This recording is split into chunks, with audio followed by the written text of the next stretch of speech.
আল্লাহ রাব্বুল আলামিন বলেন ওয়ামান লাম ইয়াহকুম বিমা আনজালাল্লাহু ফাউলাইকা হুমুল কাফিরুন। জোরে বলুন আল্লাহু আকবার। আমার বান্দারা তোমরা যদি আমি আল্লাহর দেওয়া বিধান বাদ দিয়া, আমি আল্লাহর দেওয়া সংবিধান বাদ দিয়া, মানুষের তৈরি করা মন গড়া সংবিধান দিয়া যদি তোমরা রাষ্ট্র চালাও, বিচার কার্য চালাও, ওয়ামান লাম ইয়াহকুম বিমা আনজালাল্লাহ, যেই রাষ্ট্রটা তোমরা চালাচ্ছ আমি আল্লাহর হুকুম বাদ দিয়া, ওয়ামান লাম ইয়াহকুম বিমা আনজালাল্লাহ, যেই বিচার কার্য তোমরা চালাচ্ছ আমি আল্লাহর হুকুম বাদ দিয়া, মনে রাখবে ফাউলাইকা হুমুল কাফিরুন, তারা নামের আগে মুহাম্মদ লিখতে পারে, আল্লাহর ভাষায় তারা হচ্ছে কাফিরদের অন্তর্ভুক্ত। নাউজুবিল্লাহ পড়েন, নাউজুবিল্লাহ পড়েন। সুতরাং আমরা মুসলমান, আমরা কখনো এমনটা চাবো না যে আমাদের ঈমানগুলোকে নষ্ট করতে চাই, ঠিক কিনা যারা বলেন? আমরা আমাদের আমলগুলা কি নষ্ট করতে চাই নাকি? এত কষ্ট করে শীতের মধ্যে ফজরের নামাজে হাজির হই, এত কষ্ট করে শীতের মাঝে এশার নামাজে হাজির হই, এই নামাজগুলা নষ্ট হয়ে যাক, এটা কি কেউ চাবে নাকি? কিন্তু আল্লাহ পাক রব্বুল আলামিন বলেন ইয়া আইয়ুহাল্লাযীনা আমানু আতিউল্লাহা ওয়া আতিউর রাসূল ওয়া লা তুবতিলু আমালাকুম। জোরে বলুন আল্লাহু আকবার। ও হে ঈমানদারগণ, আমি আল্লাহ তোমাদেরকে হুঁশিয়ার করে দিলাম, কোন কাজ করলে তোমাদের আমলগুলা বরবাদ হয়ে যাবে, কষ্ট অর্জিত ফজরের নামাজ নষ্ট হয়ে যাবে, শীতের মধ্যে কষ্ট করে ওযু করাটা নষ্ট হয়ে যাবে, চৈত্র মাসের কষ্ট করে রমজান মাসে রোজা রাখাটাও নষ্ট হয়ে যাবে। কোন কাজ করলে নষ্ট হবে? আল্লাহ বলছেন আতিউল্লাহ, তোমরা আমি আল্লাহর অনুগত্য করো, আল্লাহর অনুসরণ করো, আল্লাহর হুকুম মেনে নাও, ঠিক কিনা যারা বলেন? আল্লাহর অনুগত্য করবে, ওয়া আতিউর রাসূল, এবং আমার রাসূলকে অনুসরণ করবে, আমার রাসূলের কথাগুলোকে তোমরা মেনে নিবে। যদি আমি আল্লাহর অনুসরণ অনুগত্য না করো, আমি আল্লাহর নবীর অনুসরণ অনুকরণ না করো, তাহলে মনে রাখবে ওয়ালা তুবতিলু আমালাকুম, আমি আল্লাহ পাক রব্বুল আলামিন তোমাদের আমলগুলোকে বরবাদ করে দিব। বলে নাউজুবিল্লাহ। আল্লাহর হুকুম না মানলে, আল্লাহ রাসূলের আনুগত্য না করলে, আপনি যত নামাজি হন, আপনি যত হাজিসাম হন, মসজিদে বসে যত জিকির করেন, যতই চরমনাই যান, যতই চিল্লাই যান, যত রোকন হন, যত হেফাজতে নাম লেখান, যাই করেন না কেন, আল্লাহর হুকুম অনুযায়ী যদি না হয়, রাসূলের তরিকা অনুযায়ী যদি না হয়, আল্লাহর কসম আপনি চিন্তা করতে পারেন এইটা হয়েছে সেইটা হয়েছি, আল্লাহ জান্নাত আমাকে ছাড়া দিবে কারে? আল্লাহর কসম জান্নাতের কাছেও আপনি যেতে পারবেন, ঠিক কিনা যারা বলেন?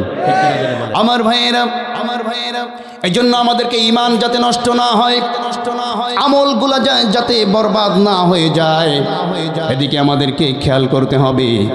আমরা মুসলমান, আমাদের অবস্থা হয়েছে এমন, যেই জিনিসগুলো আমাদের ভালো লাগে, মজা লাগে, এই জিনিসগুলো আমরা পালন করতে চাই, যেই কথাগুলা পালন করতে কষ্ট লাগে, ব্যথা লাগে, সেই কাজগুলো আমরা করতে চাই না। কথা বলেন ঠিক কিনা? আল্লাহ হুকুম দিয়েছেন নামাজ পড়ো, কোনো অসুবিধা নেই। নামাজ প্রতিষ্ঠিত করার জন্য কত আন্দোলন আমাদের মধ্যে আছে। আল্লাহ বলেছেন রমজান মাসে রোজা রাখো, কোনো অসুবিধা নাই। রমজান মাসে রোজার জন্য কত রকম প্রস্তুতি, কিন্তু ভালো করে মনে রাখবেন, আল্লাহ যেই আয়াত দিয়া, যেই শব্দ দিয়া রমজান মাসে রোজা ফরজ করেছেন, আল্লাহ বলছেন ইয়া আইয়ুহাল্লাযীনা আমানু কুতিবা আলাইকুমুস সিয়াম কামা কুতিবা আলাল্লাযীনা মিন ক্বাবলিকুম লাআল্লাকুম তাত্তাকুন। জোরে বলুন আল্লাহু আকবার।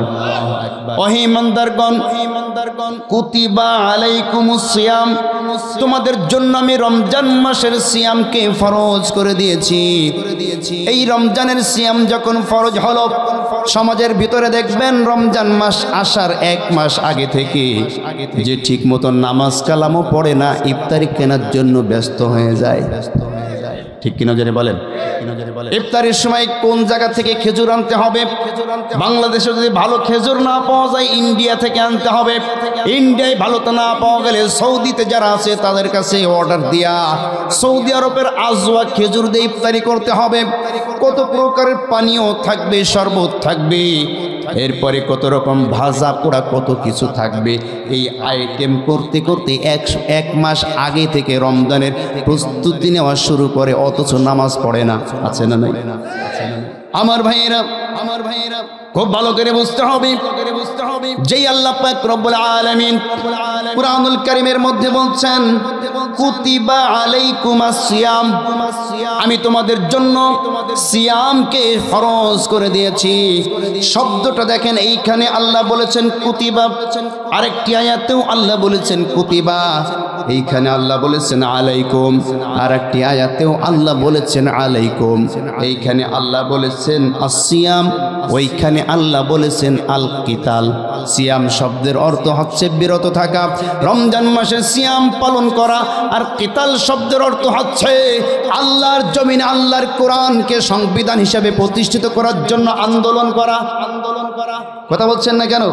আপনি কুতিবা আলাইকুমুস সিয়াম শোনার সঙ্গে সঙ্গে নামাজি আর বেনামাজি নাই, সকলেই এটাকে গ্রহণ করে পালন করার জন্য 1 মাস আগে থেকে প্রস্তুতি গ্রহণ করলেন। কিন্তু যখনই শুনলেন কুতিবা আলাইকুমুল কিতাল, তখনই মনটা খারাপ হয়ে যায়, বলে হুজুররা খালি রাজনীতি আলোচনা করে। কথা বলছেন না কেন? একই শব্দ দিয়া, একই কোরআনের মধ্যে, একই আল্লাহর তরফ থেকে, একই নবীর মাধ্যমে আল্লাহ পাক 2টা শব্দ প্রয়োগ করলেন।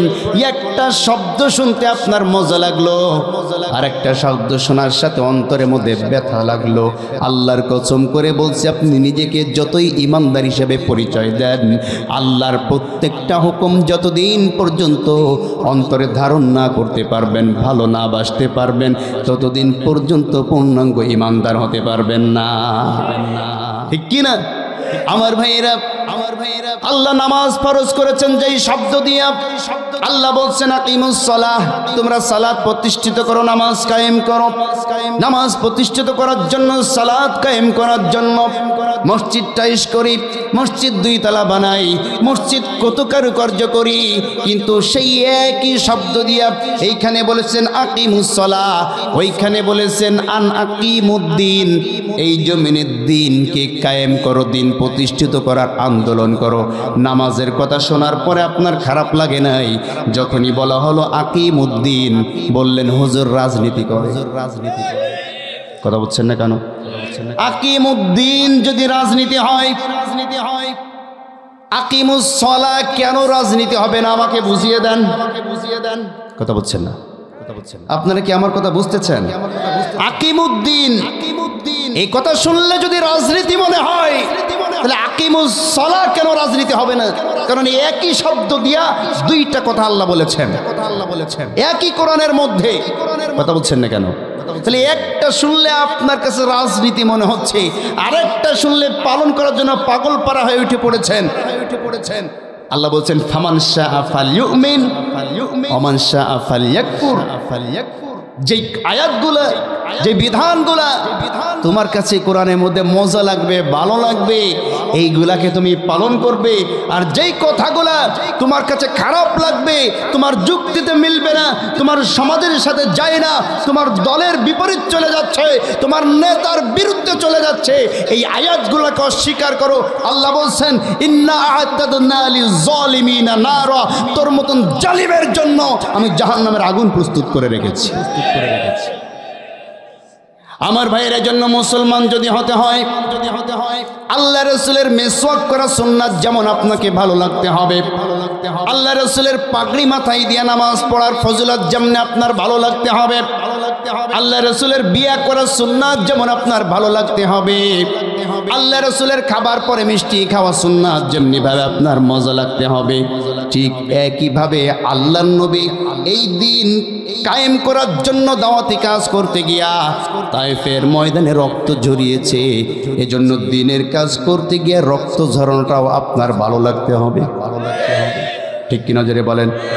আল্লাহর জমিনে দিন কায়েমের আন্দোলন করতে গিয়ে উহুদের ময়দানে আল্লাহ নবীর দাঁত ভেঙে গিয়েছে, মাথা ভেঙে ফিঙ্কি দিয়ে রক্ত বাহির হয়েছে।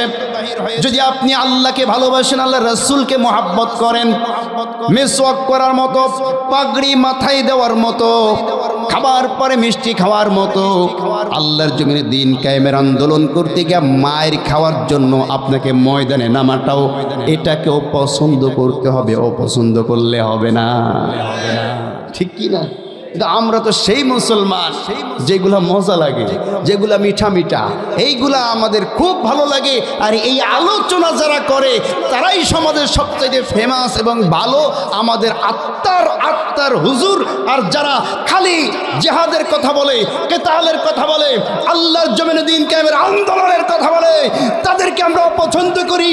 এমনকি সুকৌশলে 12টি বছর তাদেরকে জেলখানার মধ্যে রেখে দিয়া ইনজেকশন পুশ করে তাদেরকে মৃত্যু দাও জেলখানা থেকে আমরা বাহির করে দেই। কথা বলেন ঠিক কিনা? আমরা তো সেই মুসলমান, ঠিক কিনা জোরে বলেন? আমরা খালি নিজের প্রশংসা শুনতে চাই। কিছুদিন আগেও তো আমরা দেখছি সাংবাদিকরা সংবাদ সম্মেলন করে খালি এমন প্রশ্ন করতে হবে যেই প্রশ্নের মধ্যে খালি ওনার প্রশংসার জবাব আছে। কথা বলছেন না?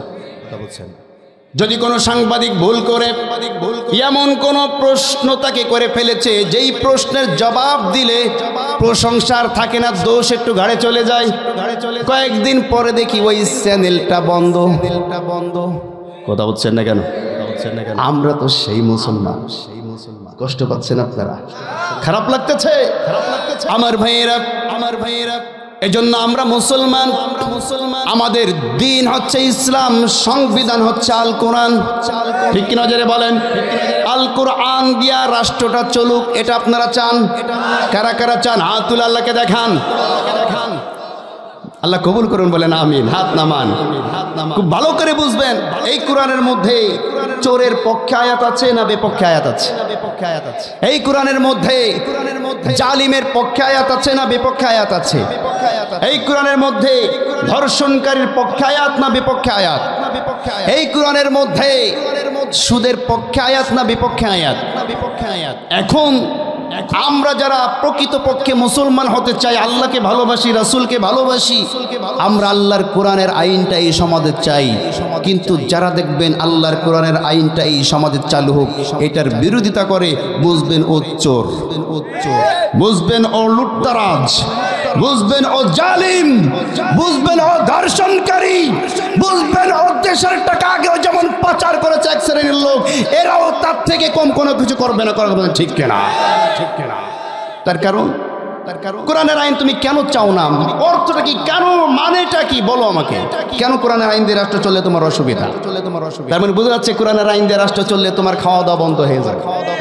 কোরআনের আইন দিয়ে রাষ্ট্র চললে জনগণের টিন খাওয়ার কারণে, জনগণের ইট খাওয়ার কারণে, জনগণের চাউলের কাঠ খাওয়ার কারণে তোমাকে আগে ফাঁসির দড়িতে ঝুলতে হবে। এ কারণে তো তুমি চাও না আল্লাহর জমিনে দিন কায়েমের জন্য, এ কারণেই তুমি চাও না আল্লাহর জমিনে কোরআন দিয়ে রাষ্ট্রটা চলুক। ঠিক কি নজরে বলেন? আমার ভাইয়েরা, আমার বন্ধুগণ, কষ্ট পেয়েছেন আপনারা? খারাপ লেগেছে? মিথ্যে কথা বলেছি? বানিয়ে একটা কথা বলেছি? কোরআন থেকে বলেছি কিনা? কোরআন থেকে যদি বলি, যদি আমার নিজের বাবার বিরুদ্ধেও যায়, এরপরেও কিছু করার নেই। ঠিক কি নজরে বলেন? আপনি তো ঠিক বলছেন, আপনার পাশে এমন মানুষ আছে, এই কথা শোনার সঙ্গে সঙ্গে তার শরীর জ্বলে পুড়ে শেষ হয়ে যাচ্ছে। ঠিক কি নজরে বলেন? এটাও ঠিক, আপনার কথা না, এটা আল্লাহ বলেছেন, আমি বলি নেই। কে বলেছেন? আল্লাহ রাব্বুল আলামিন বলেন, হুয়াল্লাযী আরসালা রাসূলাহু বিল হুদা ওয়া দীনিল হক লিইয়ুযহিরাহু আলাদ দীনি কুল্লিহি ওয়ালাউ কারিহাল মুশরিকুন। জোরে বলুন আল্লাহু আকবার। হুয়াল্লাযী আরসালা রাসূলাহু বিল হুদা, আমি তোমাদের মাঝে আমার পক্ষ থেকে যে রাসূল প্রেরণ করেছি তাকে দুইটা অস্ত্র দিয়া পাঠিয়েছি। বিল হুদা, একটি হচ্ছে আমার পক্ষ থেকে আনিত কিতাব, ওয়াদ্দীনিল হক, একনিষ্ঠ জীবন ব্যবস্থা। এই দুইটা জিনিস দিয়ে তোমার রাসূলকে পাঠিয়েছি। উদ্দেশ্য হচ্ছে লিইয়ুযহিরাহু আলাদ দীনি কুল্লিহি, এই পৃথিবীর বুকে যত প্রকার ধর্ম আছে, পৃথিবীর বুকে যত প্রকার তন্ত্র আছে, মন্ত্র আছে, পৃথিবীর বুকে যত প্রকার চেতনা আছে, পৃথিবীর বুকে যত প্রকার দল আছে, সমস্ত কিছুকে পদদলিত করে দিয়া লিইয়ুযহিরাহু আলাদ দীনি কুল্লিহি, ইসলামকে চূড়ান্ত পর্যায়ে রেখে ইসলাম বিজয়ী করার জন্যই আমি রাসূলকে পৃথিবীর বুকে পাঠিয়েছি। কোন সুবহানাল্লাহ। এই কথা শ্রবণ করার পরে আল্লাহ বলছেন, যখন তুমি আল্লাহর জমিনে দিন কায়েমের কথা বলবে, সমস্ত দল বাদ দিতে বলবে, সমস্ত মত বাদ দিতে বলবে, সমস্ত চেতনা বাদ দিতে বলবে, ওয়ালাউ কারিহাল মুশরিকুন, যারা নাকি আমি আল্লাহর কথার চেয়ে আমি আল্লাহর নবীর চাইতেও তার দলকে বেশি ভালোবাসে, তার নেতাকে বেশি ভালোবাসে। আল্লাহর কসম, আল্লাহ বলছেন লাউ কারিহাল মুশরিকুন, এই মুশরিকদের অন্তরে ব্যথা শুরু হয়ে যাবে। কে বলেছেন? এখন আপনার কাছে যদি এই কথাগুলো শোনা পরে খারাপ লাগে, তাহলে আপনিও ওই মুশরিকদের অন্তর্ভুক্ত। এবার নিজে চিন্তা করেন, নিজেরটা নিজে একটু চিন্তা করেন, একটু ভাবুন যে এই কথা শুনলাম আমার অন্তরে কি ভালো লাগলো না খারাপ লাগলো? ভালো লাগলে আপনি আল্লাহর বান্দা, আল্লাহ নবীর উম্মত, খারাপ লাগলে আপনি শয়তানের বান্দা, আপনি তাগুতের গোলাম। এবার চিন্তা করেন, নিজেরটা নিজে বিচার করেন। বিচার আমাদের করার দরকার নাই, ঠিক কিনা জোরে বলেন? আমার ভাইয়ের এই জন্য কোনো ব্যক্তি যদি মুসলমান হয়, সে ব্যক্তি বলতে পারবে না আমি অমুক দলের আদর্শের সৈনিক। পারবে নাকি? পারবে নাকি? যদি সে বলতেই হয় তাহলে তাকে বলতে হবে আমি ইসলামের আদর্শের সৈনিক, আমি রাসূলুল্লাহর আদর্শের সৈনিক, ঠিক কিনা জোরে বলেন? কোন ব্যক্তি যদি ইমানদার হয়, মুসলমান হয়ে থাকে, সামান্য এই দুনিয়ার সামান্য পাপী নেতাদের পরিচয় দিয়া কোনো ব্যক্তি বলতে পারবে না যে আমি অমুক নেতার আদর্শের সৈনিক। পারবে নাকি? আপনার নেতার চরিত্র যদি রাসূলুল্লাহর মতো না হইয়া আবু জাহিল্লার মতো হয়, তাহলে ওই নেতার আদর্শের সৈনিক যদি আপনি হন, আবু জাহিল্লা যাইব যেইখানে আপনিও যাইবেন সেইখানে। কিন্তু আমরা মুসলমান, আমরা বলবো আমরা রাসূলুল্লাহ আদর্শের সৈনিক। কার আদর্শের সৈনিক? রাসূলের আদর্শের সৈনিক। এটাও আল্লাহ বলেছেন যে কোনো মুসলমান কোন ব্যক্তিকে আমার আদর্শের সৈনিক, অমুক দলের তমক নেতার আদর্শের সৈনিক এটা বলতে পারবে না। এটা কে নিষেধ করেছেন? আল্লাহ নিষেধ করেছেন। আল্লাহ বলছেন লাকাদ কানা লাকুম ফি রাসূলিল্লাহি উসওয়াতুন হাসানাহ। জোরে বলুন আল্লাহু আকবার। লাকাদ কানা লাকুম, এখানে অনেক উলামায়ে কেরাম আছেন। লাকাদ কানা লাকুম, আল্লাহ তাকিদ দিয়েছেন, আল্লাহ তাকিদ দিয়েছেন, গুরুত্ব দিয়েছেন। গুরুত্ব দেওয়ার পরে এবার বলছেন, তাকিদ দেওয়ার পরে আল্লাহ লাম তাকিদ ব্যবহার করে বলছেন কানা লাকুম, কেবলমাত্র তোমাদের জন্য। ভালো করে বুঝবেন, কেবলমাত্র মানে কি? আল্লাহ নির্দিষ্ট করে দিয়েছেন। কি করেছেন? নির্দিষ্ট।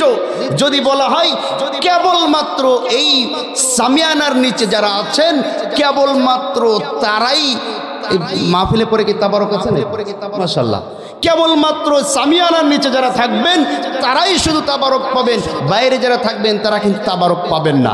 এবার বলেন, বাইরে যারা আছে ওরা যদি তাবারক না পায় কোনো অভিযোগ দিতে পারবে? আসতে বলবে না, পারবে।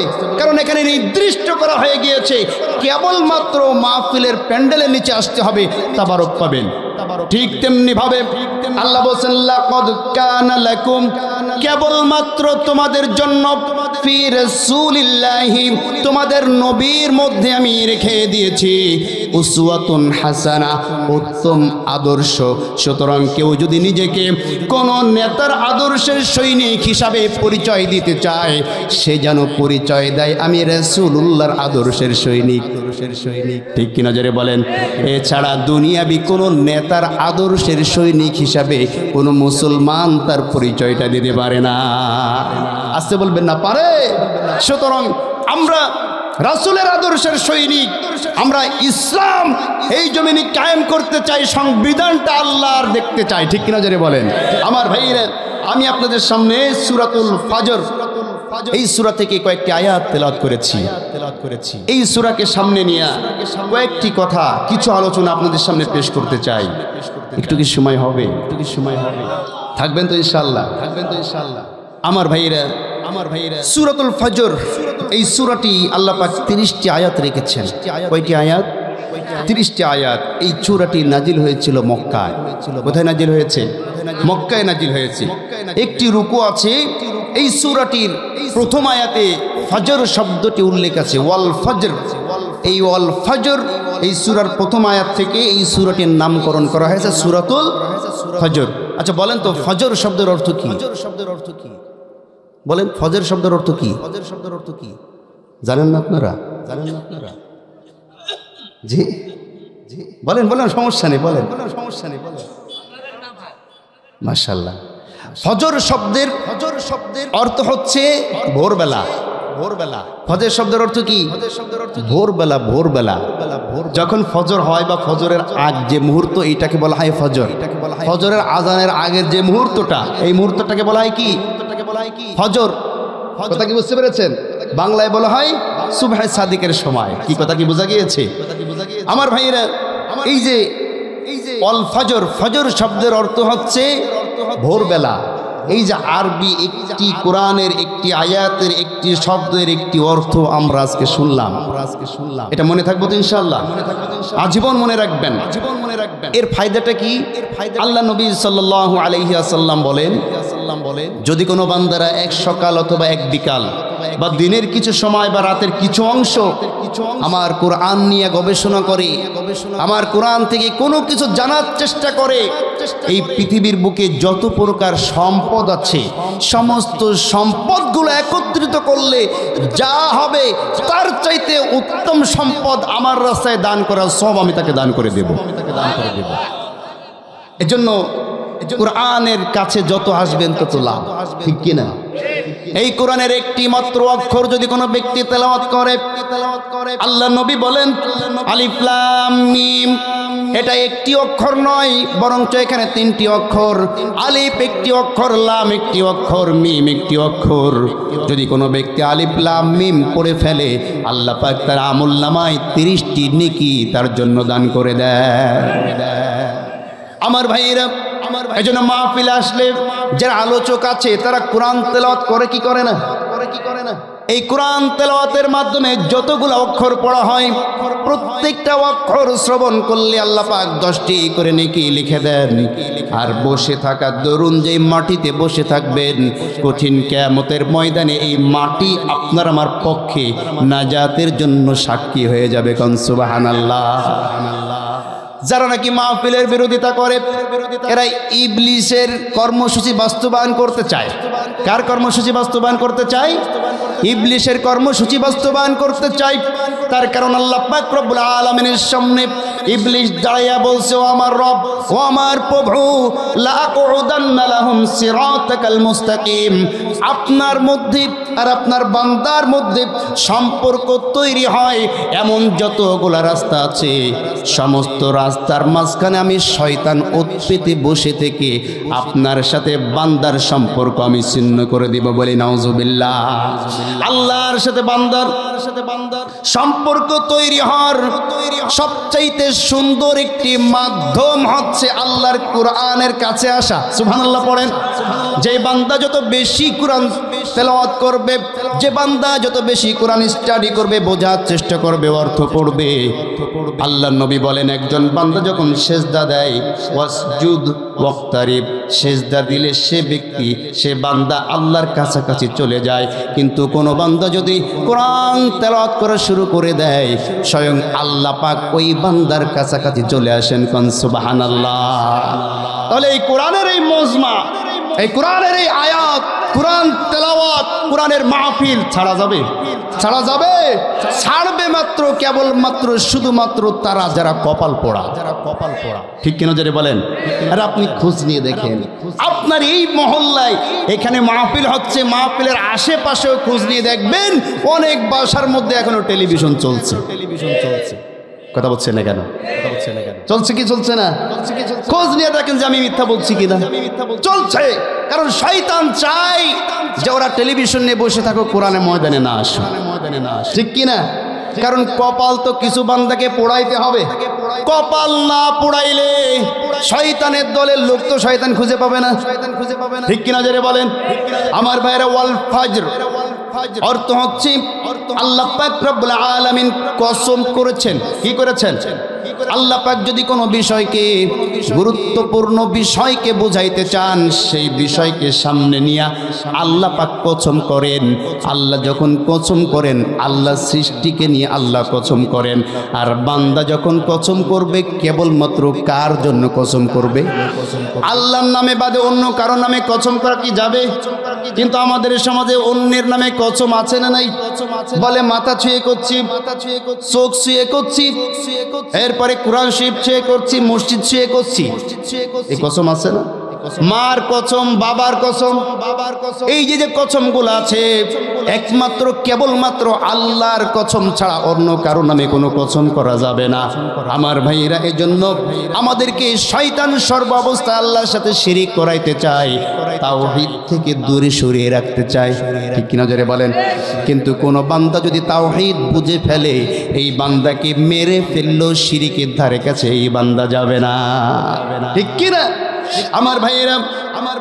আল্লাহ বলছেন ওয়াল ফাজর, ফজরের কসম। তাফসীরের মধ্যে লেখা হয়, দুইটা ভাগে ভাগ করা হয়েছে তাফসীরটা। এক নম্বর ফজরের কসম হচ্ছে ফজরের সালাতের কসম। সুবহানাল্লাহ পড়েন। ওই ফজরের সালাতের কসম শীতকালে ঠান্ডার মধ্যে, প্রচণ্ড ঠান্ডা যখন পড়ে, ইমানদার বান্দাদের কানের মধ্যে যখন আওয়াজটা ঢুকে যায়, বান্দা তখন আরামের ঘুমকে হারাম করে দিয়া আল্লাহর মহাব্বতে অজু করতে তার মজা লাগে। অজুর ঠান্ডা পানির কোনো কষ্ট তার হয় না। কোন সুবহানাল্লাহ। যে নাকি খাঁটি ইমানদার, প্রকৃত যে ইমানদার, সে কখনো ঠান্ডাকে ভয় পায় না, বরং ওই ঠান্ডা তার কাছে আরামদায়ক হয়ে যায়। সুবহানাল্লাহ পড়েন। ঠান্ডার মধ্যে অজু করাটা তার কাছে একটা উপভোগ জিনিস হয়ে যায়। প্রতিদিন ঠান্ডা পানি দিয়ে অজু করে আর উপভোগ করে, কত সুন্দর আল্লাহর নেয়ামত। ঠান্ডা ঠান্ডা লাগছে, ঘুমটা বেশি তাড়াতাড়ি কেটে যাচ্ছে, এখনই আল্লাহর জন্য সিজদা দিব, আল্লাহ আমাকে তার প্রিয় বান্দা হিসাবে কবুল করে নেবেন। কোন সুবহানাল্লাহ। আল্লাহ বলছেন ওই ফজরের কসম, যেই সময় আমার প্রিয় বান্দারা আমার হুকুম পালন করার জন্য, দিনের সর্বপ্রথম বড় ফরজটা পালন করার জন্য ঘুম থেকে উঠে নামাজের জন্য চলে যায়, ওই ফজরের কসম। সুবহানাল্লাহ পড়েন। দ্বিতীয় আরেকটা তাফসীরের মধ্যে বলা হয়েছে ওয়াল ফজর, ফজর শব্দের অর্থ হচ্ছে ভোরবেলা, সুবহে সাদিকের সময়, অর্থাৎ তাহাজ্জুদের সময়। কিসের সময়? আল্লাহ পাক রব্বুল আলামিন বলেন, সুন্নাতা মান ক্বাদ আরসালনা ক্বাবলাকা মির রাসূলিনা ওয়ালা তাজিদু লিসুন্নাতিনা তাহওয়িলা আকিমিস সালাতা লিদুলুকিশ শামসি ইলা গাসাকিল লাইল ওয়া কুরআনাল ফাজর ইন্না কুরআনাল ফাজরি কানা মাশহুদা। জোরে বলুন আল্লাহু আকবার। আমার বান্দারা, আকিমিস সালাতা, তোমরা সালাতকে কায়েম করো, লিদুলুকি শামসি ইলা ওয়াসাকিল লাইল, ভোরের সূর্য থেকে শুরু করে রাতের শেষ পর্যন্ত যতগুলা নামাজ আছে সমস্ত নামাজগুলাকে তোমরা কায়েম করো। আর ওয়া কুরআন আল ফজর, ভোর বেলায় তুমি আমার সামনে দাঁড়ায়া যায় নামাজে দাঁড়িয়ে দাঁড়িয়ে কোরআন তেলাওয়াত করো। কোন সুবহানাল্লাহ। রাতের আধারে যারা সেজদাতে রয়, দু চোখের শ্রুতি নদী যেন বয়। রাতের আধারে যারা সেজদাতে রয়, দু চোখের শ্রুতি নদী যেন বয়। ছলনার হাতছানি যতই আসুক, ছলনার হাতছানি যতই আসুক, পেছনে ফিরেও তাকাই না যাদের হৃদয় আছে আল্লাহর ভয়, তারা কভু পথ ভুলে যায় না। আল্লাহর প্রেম ছাড়াই দুনিয়ায় কারো কাছে কোনো কিছু চায় না। ঠিক কি না আমার ভাইরা? এই জন্য আল্লাহর প্রিয় বান্দা হতে হলে তাহাজ্জুদের জায়নামাজে আপনাকে দাঁড়াইতে হবে।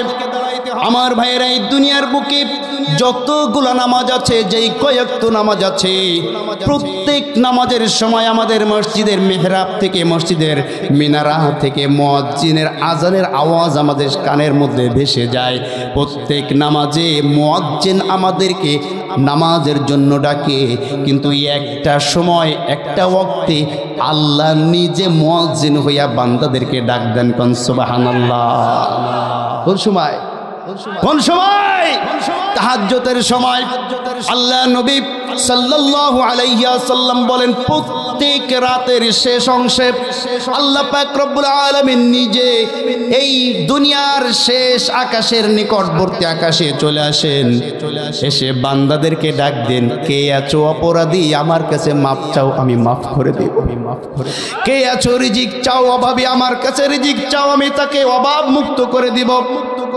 কে আছো, তোমার কি দরকার, কি অসুবিধায় আছো, কি কি প্রয়োজন তোমার, আমার কাছে চাও, আমি তোমাকে সব কিছু দান করে দেব। আলা কাজা আলা কাজা। এভাবে করে আল্লাহ পাক রব্বুল আলামিন ফজর পর্যন্ত, অর্থাৎ ফজরের আজানের আগ পর্যন্ত এভাবে ডাকতে থাকেন।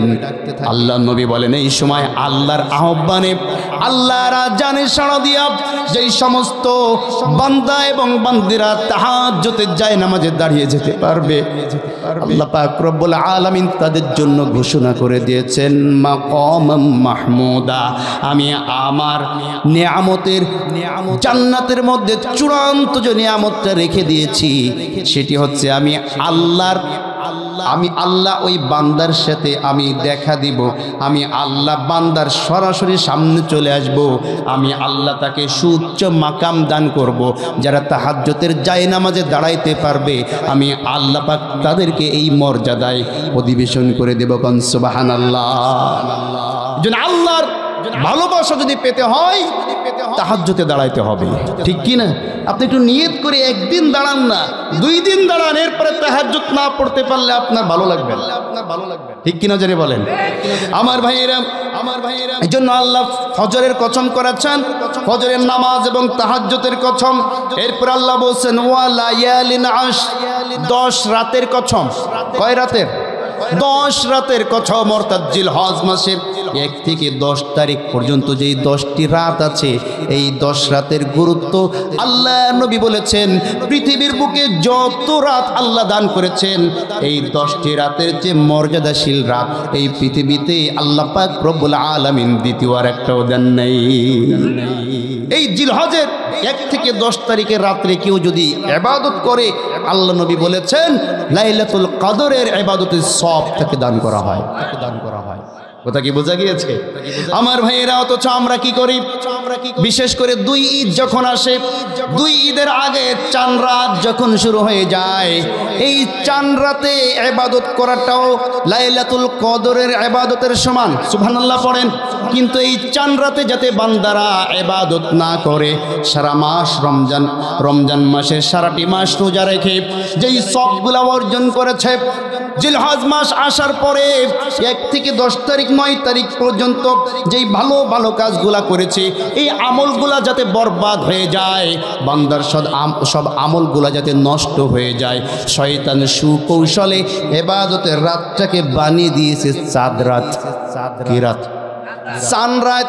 তার মানে এই চাঁদ রাত শুরু হয়েছে, দোল নিয়ে আসো, তবলা নিয়ে আসো, বড় বড় ডেক সেট নিয়ে আসো, পোলাপান যারা আছো তোমরা নাচ গানের আয়োজন করো, খানা দানার আয়োজন করো, পিকনিকের আয়োজন করো, সারা রাত নাচানাচি করো।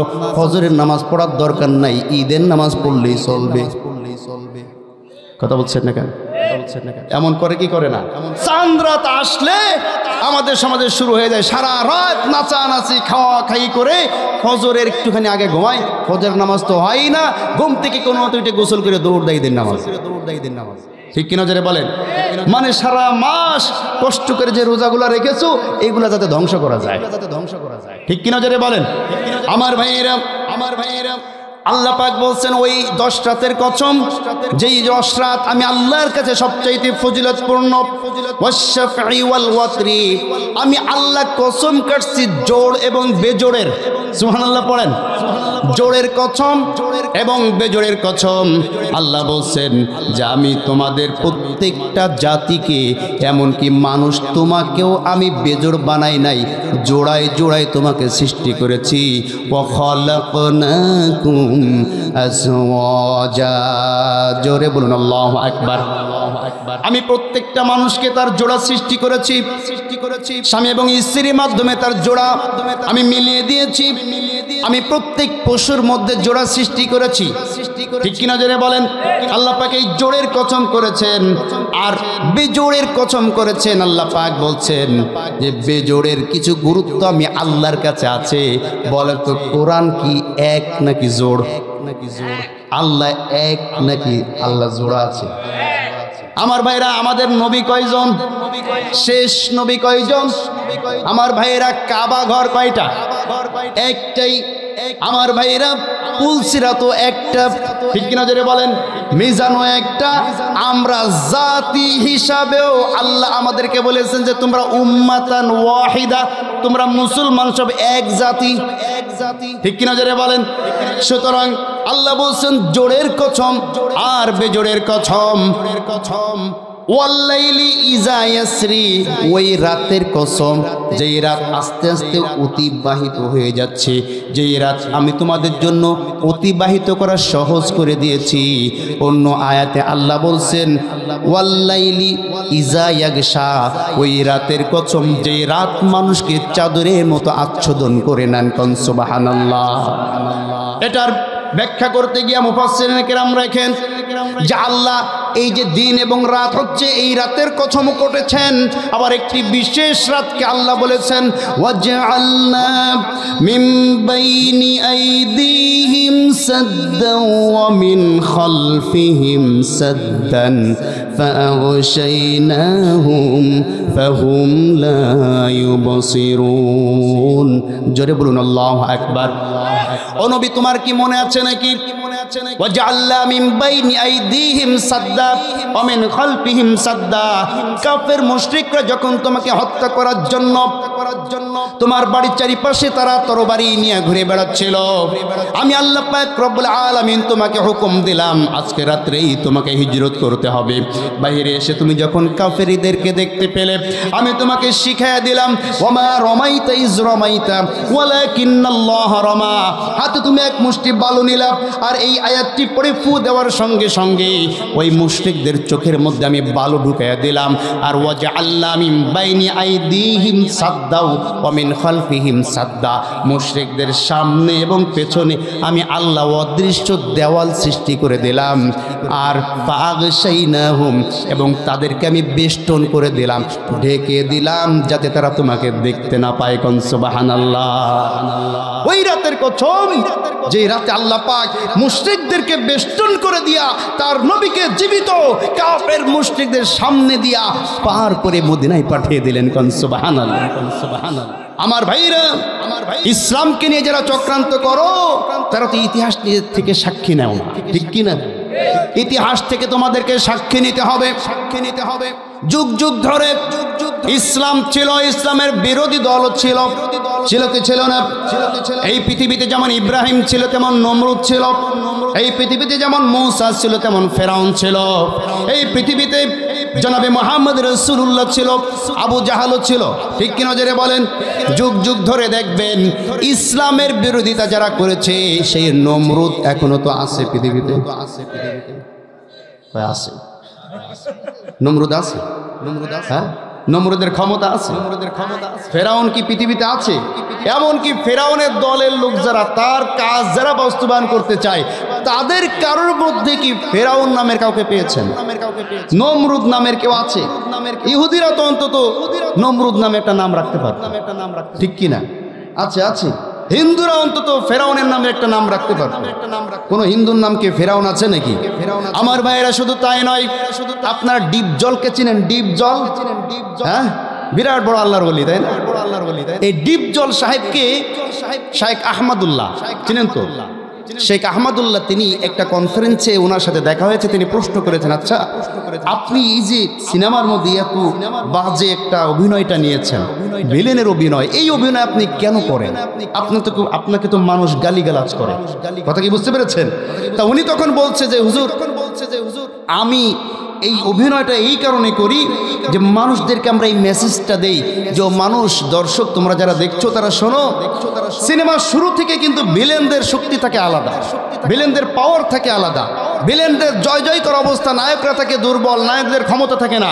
সিনেমার শেষ পর্যায়ে গিয়া কিন্তু ভিলেনরাই পরাজয় বরণ করে, নায়করাই জয়ী হয়, ঠিক কেন যারা বলেন? আমরা মানুষদেরকে এই মেসেজটা দেওয়ার জন্য ভিলেনের অভিনয় করি যে তোমরা কেউ খারাপ অভিনয়টা নিও না, খারাপ পথে যেও না, শয়তানের দলের অনুসরণ করো না। কারণ যুগ যুগ ধরে যারা নাকি শয়তানের দলের অনুসরণ করেছে, আল্লাহ পাক রব্বুল আলামিন যুগ যুগ ধরে ইসলাম নামক এই ধর্মটাকে এখনো টিকিয়ে রেখেছেন। কিন্তু ইসলামের বিপক্ষে যারা অবস্থান নিয়েছিল তারা কিন্তু এই পৃথিবীতে আর একজনও নেই, ঠিক কিনা যারা বলেন? আমার ভাইয়েরা, ইতিপূর্বে ইতিহাস থেকে সাক্ষী নিতে হবে, এই সমাজের সবচাইতে বড় জালিম, যার মূল টার্গেট ছিল আইজ্জাত আহলিহা আজিল্লাহ, এই সমাজের সবচাইতে সম্মানিত ব্যক্তিদেরকে অপমানিত করা, সবচাইতে সম্মানিত ব্যক্তিদেরকে লাঞ্ছিত করা, অপমানিত করা, তাদের বিরুদ্ধে বিভিন্ন মিথ্যা অপবাদ দিয়ে তাদেরকে আটকিয়ে রাখা, এমনকি কিছু কিছু সম্মানিত ব্যক্তিদেরকে জেলের মধ্যে রাখতে রাখতে পুচিয়ে মেরে ফেলেছে, কিছু কিছু সম্মানিত ব্যক্তিদেরকে, বিশেষ করে আলেমদেরকে মিথ্যা মামলা দিয়ে ফাঁসির মধ্যে ঝুলিয়েছে। মামুনুল হক সাহেব সহ, আল্লামা সাইদি সাহেব সহ যতগুলা ওলামায়ে কেরাম এই পৃথিবীর বুকে সবচেয়ে ফেমাস ছিল, সম্মানিত ছিল, ইজ্জতওয়ালা ছিল, তাদের ইজ্জতগুলাকে নষ্ট করার যে পায়চারা এই পৃথিবীর বুকে চালিয়েছে, আল্লাহ পাক এমন অবস্থা তাদের করেছে, কোটি কোটি টাকার মালিক, স্বর্ণের মালিক, গহনার মালিক, অলংকারের মালিক, দেশের ব্যাংকে টাকা ধরে না, বিদেশের ব্যাংকে টাকা, এই ব্যক্তি নৌকার মধ্যে যাইলে এসে যে জেলের ভান ধরেছে, আবার কেউ কলা পাতার মধ্যে শুয়ে শুয়ে দিন পার করেছে। কথা বলছেন না কেন? আমার ভাইরা, আল্লাহ পাক মেসেজ দিচ্ছেন যে তোমরা ইতিহাস থেকে সাক্ষী নাও, ইতিপূর্বে যারা ইসলামের বিপক্ষে কাজ করেছে, ওলামায়ে কেরামের বিরুদ্ধে যারা অবস্থান নিয়েছে, তাদের যে অবস্থা হয়েছে, তোমরা পরবর্তীতেও যদি সেই একই পথে হাঁটো, তাদের যে অবস্থা হয়েছে তোমাদের ঠিক একই অবস্থা আল্লাহ দুনিয়ায় করেই ছাড়বে, ঠিক কিনা জোরে বলেন? আমার ভাইয়েরা, এই জন্য আল্লাহ বলছেন যে ইতিহাস থেকে সাক্ষী নিতে হবে, সাক্ষী নিতে হবে। আলফি জালিকা কসামুল লিজি হিজরি, আমি যে কসমগুলা করেছি এই কসম শুধু তাদেরই কাজে লাগবে যাদের বিবেক আছে। কি আছে? আছে বলবেন না? কি আছে? যাদের বিবেক আছে, যাদের বিবেকটা এখনো সুস্থ আছে, যাদের বিবেকের মধ্যে এখনো শয়তান প্রস্রাব করে নাই, তারাই কেবলমাত্র এই উপদেশগুলা গ্রহণ করবে। আর যাদের বিবেকটার মধ্যে শয়তান প্রস্রাব করে দিয়েছে, এরা এই আলোচনা শোনার পরে কালকে দেখবেন বিরোধিতা করবে, ঠিক কিনা জোরে বলেন? যখনই কেউ বিরোধিতা করবে বুঝবেন শয়তান ভালো মতন প্রস্রাব করেছে। কথা বলছেন না? এটা আল্লাহ বলছেন, হাল ফি যালিকা কসামুল এই যে কসমগুলো তোমাদের সামনে করা হলো উপমার জন্য, দৃষ্টান্তমূলক কাজের জন্য। আল্লাযী হিজরিন, যাদের আকল আছে, যাদের বিবেক আছে, বোধ সম্পন্ন যারা, কেবল তারাই এইগুলো উপলব্ধি করতে পারবে। কথা বুঝেন নাই আমার ভাইয়েরা? এবার আল্লাহর সামনে আরো উদাহরণ দিচ্ছেন। এর আগে তো কসম কেটেছেন, এবার বাস্তব উদাহরণ দিচ্ছেন। আলাম তারা কাইফা ফাআলা রাব্বুকা বিআদ ইরাম যাতিল ইমাদ আল্লাতী লাম ইউখলাক মিসলুহা ফিল বিলাদ। জোরে বলুন আল্লাহু আকবার। আলাম তারা কাইফা ফাআলা রাব্বুকা বিআদ, তোমরা কি সেই জাতির কথা একটু মনে করবে না? সেই জাতির কথা একটু চিন্তা করবে না? সেই জাতি সম্বন্ধে তোমরা একটু জানবে না? তোমাদের রব সেই জাতির সাথে কি আচরণ করেছিল? বিআদ, যে জাতির নাম হচ্ছে আদ জাতি। আদ জাতি। ওয়াইলা আদিন আখাহুম হুদা, হযরত হুদ আলাইহিস সালামকে পাঠিয়েছিলেন এই আদ জাতির কাছে। হুদ আলাইহিস সালাম বলছেন, ইয়া কওমি ইবুদুল্লাহ, ও আমার কওম, তোমরা একমাত্র আল্লাহর ইবাদত করো। মা লাকুম মিন ইলাহিন গায়রু, আর একমাত্র আল্লাহ ছাড়া অন্য কারো ইবাদত করো না। তাওহীদকে প্রতিষ্ঠিত করো, শিরককে বর্জন করো। এই কথা বলার সঙ্গে সঙ্গে তারা আদ জাতি, সমস্ত ব্যক্তিদের অবস্থা এমন হয়েছিল, হুদ আলাইহিস সালামের বিরোধিতা করেছে তো করেছেই, এমনকি শেষ পর্যন্ত তাকে হত্যা করার জন্য চক্রান্ত করেছে। বলি নাউজুবিল্লাহ। আমার ভাইরা, এই পৃথিবীতে এমন কোন নবী রাসূল আসে নাই যেই নবীর উম্মতের কিছু জালিমরা ওই নবীকে শেষ করার চক্রান্ত করেন। কথা বলছেন না কেন? ইয়া হাসরাতান আলাল ইবাদি মা ইয়াতিহিম মির রাসূলিন ইল্লা কানু বিহি ইস্তাহজিউন। জোরে বলুন আল্লাহু আকবার। ইয়া হাসরাতান আলাল ইবাদ, ও আমার বান্দারা তোমরা শোনো, মা ইয়াতিহিম মির রাসূলিন ইল্লা কানু বিহি ইস্তাহজিউন। এমন কোন নবী রাসূল এই পৃথিবীর বুকে আসে নাই যে সুষ্ঠুভাবে বাঁচতে পেরেছে, যার বিরুদ্ধে তোমরা চক্রান্ত করো নাই, যার সাথে তোমরা ঝগড়া করো নাই। এমনকি কিছু কিছু নবীদেরকে তোমরা হত্যা পর্যন্ত করে এই দুনিয়া থেকে বিদায় করে দিয়েছো। কথা বলেন ঠিক কিনা? আল্লাহ বলছেন যে তোমরা কি সেই আদ জাতির কথা একটু চিন্তা করো নাকি? তাদের সাথে তোমাদের রব কি কাজ করেছিল? ইরাম যাতিল ইমাদ, এই আদ জাতিকে আল্লাহ এত শক্তিশালী দান করেছিলেন, এত শক্তিশালী হিসেবে তাদেরকে তৈরি করেছিলেন। আমরা পৃথিবীতে বর্তমানে যারা আছি, আমরা সর্বোচ্চ লম্বায়, উঁচু লম্বায় হইলে 6 ফুট থেকে 7 ফুট লম্বা হই। ঠিক কিনা জোরে বলেন? কিন্তু আদ জাতি সম্পর্কে তাফসীরের মধ্যে লেখা হয়, আদ জাতিকে আল্লাহ পাক রব্বুল আলামিন 12 ফুটের চাইতেও বেশি লম্বা করেছিলেন। সুবহানাল্লাহ পড়েন। মানে আমাদের সমাজের সবচাইতে খাটো যে ব্যক্তি, ওদের সমাজের সবচাইতে খাটো ব্যক্তিটি ছিল 12 ফুট লম্বা। সুবহানাল্লাহ পড়েন। কত ফুট? 12 ফুট লম্বা। সবচেয়ে খাটো যে হইতো, তাহলে সবচেয়ে লম্বা যে হইতো সে কত ফুট হইতো? কমপক্ষে 15 ফুট। ঠিক কিনা? এভাবে তাদেরকে স্বাস্থ্যের দিক থেকে এভাবে শক্তিশালী করেছিলেন। ইরাম যাতিল ইমাদ, এবং সভ্যতার দিক থেকেও এই পৃথিবীতে তাদের চাইতে সভ্য জাতি এই পৃথিবীতে সেই সময়ও ছিল না, ভবিষ্যতেও আল্লাহ পাক আর পাঠাবেন না। কোন সুবহানাল্লাহ। ইরাম যাতিল ইমাদ, তারা উচ্চ উচ্চ প্রাসাদ নির্মাণ করত, উঁচা উঁচা বিল্ডিং নির্মাণ করত। তারা মনে করত যে আমাদের যে শক্তি, আমাদের যে ক্ষমতা, আমরা জীবন এই পৃথিবীতে থাকবো, এই পৃথিবী থেকে আমাদেরকে আর কেউ সরাইতে পারবে না। নাউজুবিল্লাহ বললেন না? আমার ভাইরা, এটা ছিল আদ জাতির পরিকল্পনা, আদ জাতির চিন্তা ভাবনা। আমাদের সমাজেও এক শ্রেণীর লোকরা ছিল, তাদেরও এমন কথাবার্তা আমরা শুনেছি। এমনকি তাদের একেবারে শীর্ষস্থানীয় লোকরা পর্যন্ত বলেছিল এমন কথা যে স্বয়ং ফেরেশতা জিবরিল আসলেও আমাদেরকে সরাইতে পারবে না। বলে নাউজুবিল্লাহ। আমরা তো 41 সাল শুনতে শুনতে কান ঝালাপালা হয়ে গিয়েছিল। কথা বলছেন না কেন? শুধু 41 সাল নয়, আমরা এই সিদ্ধান্ত নিয়েছিলাম যে ও বেটি মরার আগ পর্যন্ত আর এখান থেকে যাবে না। কথা বলছেন না কেন? কিন্তু আল্লাহ বলছেন ওয়ামাকারু ওয়ামাকারাল্লাহ ওয়াল্লাহু খায়রুল মাকিরিন। ও বান্দা, আমি আল্লাহর পরিকল্পনা তোমাদের মাথার মধ্যে ঢুকবে না।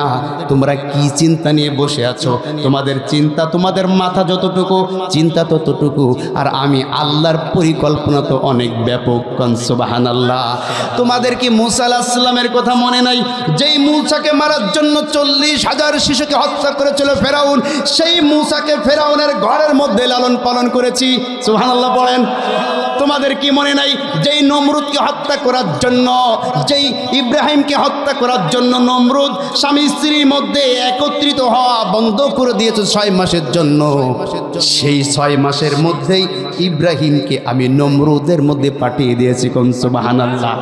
যেই স্বৈরাচাররা নমরুদের মতন আচরণ করবে, যেই স্বৈরাচার জালিমরা ফেরাউনের মতো আচরণ করবে, তারা মনে করবে ও আমার বোনের জামাই, যা বলবো তাই হবে। বোনের জামাই আলটিমেটাম দিবে, আধা ঘন্টার মধ্যে পালানায় শেষ হয়ে যাবি। কথা বলেন ঠিক কিনা? আমার ভাইয়েরা, যুগ যুগ ধরে জালিমদের এই একই অবস্থা আল্লাহ করেছেন। আল্লাহ কুরআনের মধ্যেও সে উপমা দিয়েছেন, ইরামাযাতিল ইমাদ। তারা বড় বড় উচ্চ প্রাসাদগুলা নির্মাণ করত আর মনে করত আজীবন তারা এই পৃথিবীতে থাকবে। এরপর আল্লাহ বলছেন আল্লাযী লাম ইউখলাক মিসলুহা ফিল বিলাদ। তাদের মতো শক্তিশালী কোন জাতি আমি এখনো বানাই নাই, ভবিষ্যতেও বানাবো না। তার মানে বর্তমানে আমরা যেই শক্তির বড়াইগুলা দেখি, আমেরিকান শক্তি, দাদা বাবুদের প্রস্রাব মুত খাওয়ার শক্তি, মুত খাওয়ার শক্তি, কথা বলছেন নাই? গরুর মুত খায় আর মনে মনে চিন্তা করে গায়ে শক্তি হচ্ছে। আমার ভাইয়েরা, আল্লাহ বলছেন তাদের চাইতে বড় শক্তিশালী এই পৃথিবীতে আর কেউ আসবে না। কিন্তু তাদের আমি কি অবস্থা করেছিলাম, তাদের অবস্থার মূল পরিণতি, তাদের শেষ পরিণতি এমন হওয়ার কারণ কি ছিল, আল্লাহ সে কথা সূরাতুল হামিম সাজদার মধ্যে বলছেন, ফাআম্মা আদুন ফাস্তাকবারু ফিল আরদি বিগাইরিল হক ওয়া ক্বালু মান আশাদ্দু মিন্না কুওয়া আওয়ালাম ইয়ারাউ আন্নাল্লাহাল্লাযী খালাকাহুম হুয়া আশাদ্দু মিনহুম কুওয়া ওয়া কানু বিআয়াতিনা ইয়াজহাদুন। জোরে বলুন আল্লাহু আকবার। ফাআম্মা আদুন, ওই আদ জাতির দিকে একটু তাকাও, তাদের কথা চিন্তা করো, কেন তাদের পতন হলো। ফাস্তাকবারু ফিল আরদ, জমিনে ক্ষমতা পাওয়ার পরে তারা অহংকারী হয়ে গিয়েছিল। কি হয়েছিল?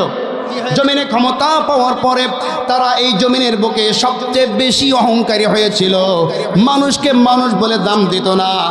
এরপরে তারা বিগাইরিল হক, হকের বিপরীত চলা শুরু করেছে, সত্যের বিপরীত গিয়েছে, সত্যকে মিথ্যা বানিয়েছে, আর মিথ্যার উপরে তারা দেশ চালানোর চিন্তা ভাবনা করেছে। ঠিক কিনা জোরে বলেন? যেইটা সত্য সেইটাকে মিথ্যা বানিয়েছে, আর মিথ্যার উপরে প্রতিষ্ঠিত হয়ে তারা রাষ্ট্র চালিয়েছে। ওয়া ক্বালু, এবং তারা বলেছে মান আশাদ্দু মিন্না কুওয়া, আমাদের চাইতে শক্তিশালী এই জমিনার কারা আছে? আমাদের সেনাবাহিনী রয়েছে, আমাদের পুলিশ বাহিনী রয়েছে, আমাদের র্যাব বাহিনী রয়েছে, আমাদের বিডিআর বাহিনী রয়েছে, আমাদের যে শক্তিশালী আর কে আছে? আমরা যা বলবো দুনিয়ায় তাই হবে। ঠিক কিনা যারা বলেন? এমনকি আমরা যদি এইখানে যদি একটা পুকুর থাকে, পুকুরের মধ্যে যদি পানি থাকে, আমরা যদি বলি পুকুরের মধ্যে দুধ আছে, কেউ যদি আমাদের এই কথা সায় না দেয়া বলে যে না পুকুরে পানি আছে, ওকে শেষ করে দেব।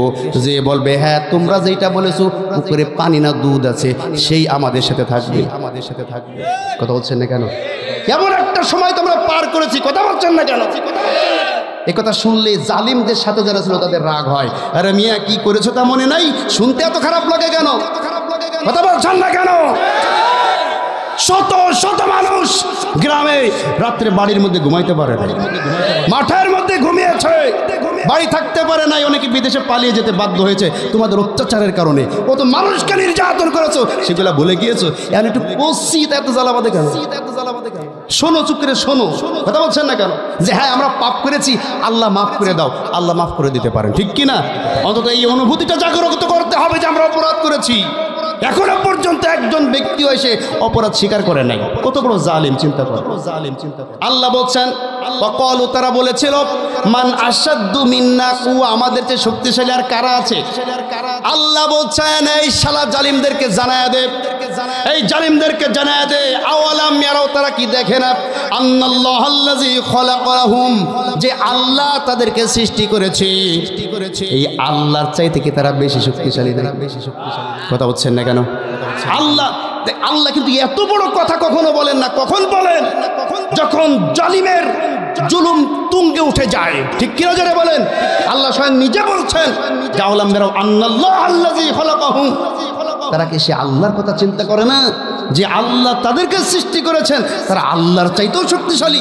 নাউযুবিল্লাহ পড়ে, নাউযুবিল্লাহ পড়ে।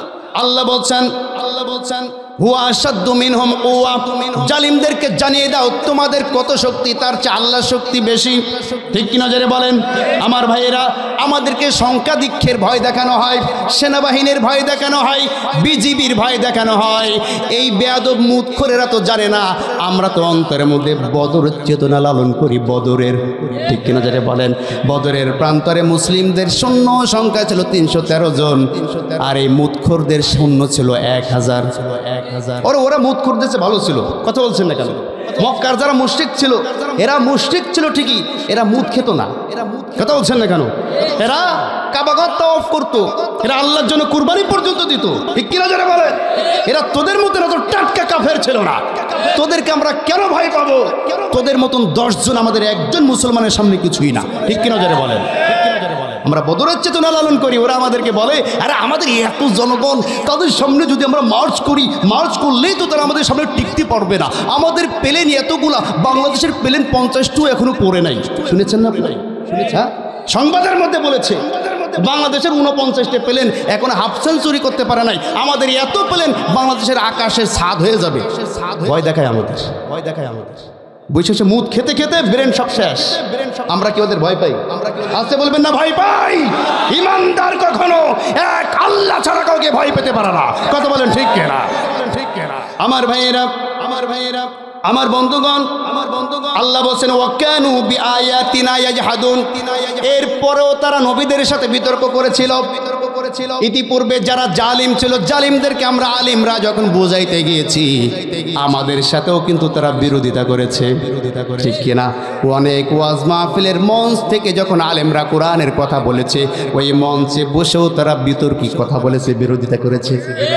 আল্লাহ বলছেন ওয়াকানু বিআয়াতিনা ইয়াজহাদুন, আলেমরা যখন তাদেরকে বুঝাইতো এই তোমরা তো ভুল কাজ করছো, তোমাদেরকে বোঝানো হচ্ছে তোমরা ঠিক হয়ে যাও, এরা আলেমদের সাথে তর্ক করতো। কুল হুয়াল্লাহ সূরা পড়তে পারে না, আলেমদের ভুল ধরেছে। কথা বলছেন না কেন? যদি কোনো দলের সাথে মিলে যায় আমাদের কিছু করার আছে? কথা বলছেন না কেন? কোরআনের বাইরে কোনো কথা হচ্ছে এখানে? কারোর সাথে মিলে গেলে আমরা কি করব বলেন? আমার ভাইয়েরা, আমার আল্লাহ বলছেন তাদেরকে আমি কি শাস্তি দিলাম? ফারসালনা আলাইহিম রিহান সরসরান ফি আইয়ামিন নাহসাত লিনুযীকাহুম আযাবাল খিজি ফিল হায়াতিদ দুনিয়া ওয়াল আযাবুল আখিরাতি আখযা ওয়া হুম লা ইউনসারুন। জোরে বলুন আল্লাহু আকবার। আমি তাদের উপরে রাগান্বিত হয়ে এমন গজব তাদের সামনে দিলাম, যেই গজবের কারণে তাদের উপরে ঝড় শুরু হলো। ঝড়, অগ্নিঝড়, বালু ঝড়, প্রস্তরের ঝড়, শিলার ঝড়, যত প্রকার গজব আছে ঝড়ের মাধ্যমে সব তাদের উপর নাজিল করলাম। এই ঝড়টির স্থায়িত্ব ছিল 1 সপ্তাহ। কয় সপ্তাহ? আল্লাহ পাক রব্বুল আলামিন বলেন সাখখারাহা আলাইহিম 7 লায়ালি ওয়া 8 আইয়ামিন হুসুমা ফাতারাল কওমা ফিহা সারআ কাআন্নাহুম আ'জাজু নাখলিন খাবিয়া। জোরে বলুন আল্লাহু আকবার। আমি তাদেরকে পাকড়াও করলাম ঝড়ো হাওয়ার মাধ্যমে। সাখখারাহা আলাইহিম সাবআ লায়ালিন ওয়া সামানিয়াত আইয়াম, 7 রাত 8 দিন পর্যন্ত তাদেরকে ঝড়ের কবলে রাখলাম। এই ঝড় তাদেরকে একবার পশ্চিমে, একবার পূর্বে, একবার উত্তরে, একবার দক্ষিণে পিটানি খাওয়াইতে খাওয়াইতা, বাড়ি খাওয়াইতে খাওয়াইতে এক আসমানে একবার উঠাই, জমিনে আবার আশ্রিয়ে ফেলে, আছাড় খাওয়াইতে খাওয়াইতে হুসুমান, আল্লাহ বলছেন এমন অবস্থা তাদের হয়েছে যে তাদের নাড়ি বুড়ি বাহির হয়ে গিয়েছে। ঝড় হওয়ার পরে খড়কুটার ন্যায় তাদেরকে দেখা গিয়েছে। আর কিছু মানুষের অবস্থা এমন হয়েছে কান্নাহুম আজাজু নাখলিন খাবিয়া, ঝড় হওয়ার পরে খাজুর গাছ উপড়ে পড়ে, দেখেন না খাজুর গাছ, খাজুর গাছ যেমন উপড়ে পড়ে, আজাজু নাখলিন খাবিয়া, খাজুর গাছ উপড়ে পড়ার পরে খাজুর গাছের শিকড় দূর থেকে যেমন দেখা যায়, এদের নাড়ি বুড়ি বাহির হয়ে যাওয়ার কারণে দূর থেকে মনে হচ্ছিল খাজুর গাছ উপড়ে পড়ে বসে আছে। কোন সুবহানাল্লাহ। যত বেশি অহংকারী তার পতন তত বেশি নিকৃষ্ট, বেশি নিকৃষ্ট। ঠিক কিনা যারা বলেন? এই শিক্ষাটা দিয়েছেন কে? আসতে বলবেন না কে?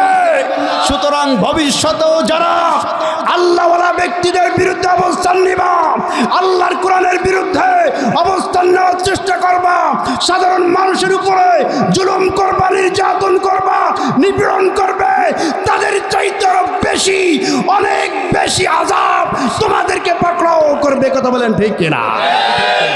সুতরাং সাবধান হতে হবে, সাবধান হতে হবে। দুনিয়ার বুকে জালিম হওয়া যাবে না, ঠিক কি নজরে বলেন? আমার ভাইয়েরা, আমার বন্ধুগণ, এভাবে করে আল্লাহ পাক বহু জাতির উপমা দিয়েছেন। বহু জাতির উপমা দেওয়ার পরে ফেরাউনের ব্যাপারে আল্লাহ পাক রব্বুল আলামিন বলছেন, একটু ফেরাউনের কথা শুনি। এই আয়াতের তাফসীর করে শেষ করব, কষ্ট হবে নাকি? এই আয়াত চাই মা বোনদের সম্বন্ধে কথা আছে, কথা কি বোঝা গিয়েছে? আল্লাহ পাক রব্বুল আলামিন বলছেন, ওয়া ফিরআউনা জিল আওতাদিল্লাযীনা তাগাউ ফিল বিলাদ ফাআকসারু ফীহাল ফাসাদ। জোরে বলুন আল্লাহু আকবার। ওয়া ফিরআউনা জিল আওতাদ, অতঃপর একটু ফেরাউনের কথা চিন্তা করো। আল্লাহ তাকে বলেছেন আওতাদ। আওতাদের দুইটা তাফসীর। কয়টা তাফসীর? দুইটা। এক নম্বর তাফসীর, আওতাদ হচ্ছে তার অনেক ক্ষমতা দিয়েছিলাম সেনাবাহিনীর মাধ্যমে। কিসের মাধ্যমে? বাহিনী। ফেরাউনের 12টা বাহিনী ছিল। কয়টা বাহিনী? 12টা। উটের বাহিনী, হস্তি বাহিনী, এরপরে আপনার অশ্ব বাহিনী, তীরন্দাজ বাহিনী, মানে এইভাবে করে 12টা বাহিনী ছিল ফেরাউনের। কথা কি বুঝতে পেরেছেন? এই 12টা বাহিনীর পাওয়ার দেখে ফেরাউন এই সমাজে জুলুম করেছে। ফিরআউনা জিল আওতাদ। আওতাদের আরেকটা তাফসীর হচ্ছে, আওতাদ হচ্ছে ফেরাউন ছিল পেরেকওয়ালা। কিওয়ালা? পেরেক চিনেন আপনাদের? কি বলে ওই যে কাটে এইভাবে হাতুড়ি দিয়ে পিটায়, তার কাটা। হ্যাঁ, তার কাটাওয়ালা। কি কথা কি বুঝতে পেরেছেন? ফেরাউন ছিল তার কাটাওয়ালা, অর্থাৎ ফেরাউনের বিপক্ষে যে ব্যক্তি অবস্থান নিত, এই ব্যক্তিকে ফেরাউন দুই হাত এভাবে টান করে দুইটা তক্তা, এই কাঠের দুইটা তক্তার সাথে এই হাতের মধ্য দিয়ে তার কাটা দিয়ে মেরে তাকে ঝুলিয়ে রাখতো। শুলে চড়িয়ে রক্তক্ষরণ হতে হতে সেই ব্যক্তিকে দুনিয়া থেকে বিদায় করতে বলি নাউজুবিল্লাহ। আমার ভাইরা, এই আয়াতের তাফসীরের মধ্যে রয়েছে ফেরাউনের স্ত্রী আসিয়া, এই আসিয়া গোপনে হযরত মূসা আলাইহিস সালামের কাছে ইসলাম কবুল করলেন। ইসলাম কবুল করার পরে তার কাছ থেকে দ্বীনের দাওয়াত পাওয়ার পরে তার যে দাসী ছিল সেই দাসীও ইসলাম কবুল করেছে। কোন সুবহানাল্লাহ। এই দাসীর ছোট্ট ছোট্ট মেয়েরা ছিল, তারাও ইসলাম কবুল করেছে। কোন সুবহানাল্লাহ। আমার ভাইরা, ঘরের মধ্যে একমাত্র ফেরাউন আর ফেরাউনের মেয়ে ছাড়া আর সবাই ইসলাম কবুল করেছে। আলহামদুলিল্লাহ পড়েন। আমার ভাইয়ের একদিন ফেরাউনের স্ত্রী যেই দাসীটি ছিল, এই দাসীটি ফেরাউনের ছোট মেয়েটার চুল আশ্রাইতে গিয়া চিরুনিটা হাতে থেকে মাটিতে পড়ে গিয়েছে। পড়ে যাওয়ার পরে সে চিরুনিটা উঠানোর সময় বলছে বিসমিল্লাহ। কি বলছে? বিসমিল্লাহ। শোনার সঙ্গে সঙ্গে ফেরাউনের ছোট্ট মেয়েটা বলছে, তুমি কার নাম নিলা? এটা তো আমার আব্বার নাম না। কথা বলছেন নাই? তুমি কাকে রব বলছো? আমার আব্বাই তো রব, তুমি অন্য আবার কাকে রব বলছো? বলছে আরে না, তুমি বুঝবা না। আমি যাকে রব বলেছি সে তোমারও রব। সুবহানাল্লাহ পড়লেন না? তখন সে আশ্চর্য হয়েছে, বলো কি? আমি তো জানি আমার রব, আমার রব আছে ফেরাউন, আমার আব্বা হচ্ছে আমার রব, তোমাদেরও রব আমার আব্বা ফেরাউন। বলছে না, তোমার রব যিনি, তোমার বাবার রবও তিনি, সেই রবের নাম আমি নিয়েছি। সুবহানাল্লাহ পড়ে। সঙ্গে সঙ্গে ফেরাউনের এই মেয়েটি দৌড় মেরে চলে গেল ফেরাউনের দরবারে। ফেরাউন তখন রাজকীয় অবস্থায় রাজকর্মকাণ্ড চালাচ্ছিলেন। সমস্ত নেতাকর্মী সেইখানে উপস্থিত। ফেরাউনের মেয়ে ওইখানে দৌড় মেরে বলছে, আব্বা কথা থামান, আমার কথা আছে। কি কথা তাড়াতাড়ি বলো। বলছে, ও ফেরাউন, আমার রবকে। সুবহানাল্লাহ পড়লেন না? বাবা আমার রবকে। বলছে, তোমার রব তো আমি। তা বলছে, তাহলে এবার বলো তোমার রবকে। সুবহানাল্লাহ পড়লেন না? এই কথা বলার সঙ্গে সঙ্গে ফেরাউনের মাথার মধ্যে টনক নড়ে গিয়েছে। ছোট্ট মেয়ে বলে কি আমার রবকে? ফেরাউন তো জানে ওর রবকে, জানে কি জানে না? আমার ভাইরা জানে, কিন্তু সমাজের মানুষের চোখে ধোলা দিয়া চুপ করে বসেছিল, কাউকে জানতে দিত না। এই কথা যখনই ফেরাউনের মেয়ে প্রশ্ন করেছে, উপস্থিত যারা ছিল তারাও বলছে, ফেরাউন বলেন আপনার রবকে। সুবহানাল্লাহ পড়লেন না? ফেরাউন সঙ্গে সঙ্গে ধমক দেয়া সকলকে বসিয়ে দিয়ে বলছে, আজকের মতো সবার কার্যক্রম এখানে বন্ধ, সকলে বাড়ি চলে যাও। সকলে যখন বাড়ি চলে গেল, মেয়েটাকে কোলে বসে বলছে, মা এই কথা তোকে কে শিখিয়েছে, সত্য করে বল। বলছে, আমাদের দাসী যখন আমার চুল আঁচড়াইতে গিয়েছিল, হাতে থেকে চিরুনিটা পড়ে গিয়েছে, উঠানোর সময় কার জানি রবের নাম নিয়েছে, সেটা তো তোমার নাম না। আমি তাকে যখন প্রশ্ন করলাম, সে তখন বলছে, আমার রব যিনি, তোমার রবও তিনি, তোমার বাবা ফিরাউনের রবও তিনি। শোনার সঙ্গে সঙ্গে দাসীকে ধরে নিয়ে আসা হলো। দাসীকে ধরে নিয়ে আসার পরে এবার দাসীকে প্রচণ্ড আকারে বেত্রাঘাত করা হলো, চাবুক মারা হলো। চাবুক মারতে মারতে পিঠের উপরে দাগ দাগ হয়ে গেল, পিঠ কেটে কেটে রক্ত ফিনকি দিয়ে বাইর হলো। এবার দাসীকে বলছে, বল দাসী, এই কথা তুই কোত্থেকে শিখেছিস, কেনই বা বলেছিস? দাসী বলছে, আমি আল্লাহর উপরে ঈমান এনেছি, আমি ঈমান এনেছি মূসার রবের উপরে, সুতরাং তোমাকেও আমি দাওয়াত দিচ্ছি, তুমিও ঈমান আনো। আল্লাহু আকবার বলেন।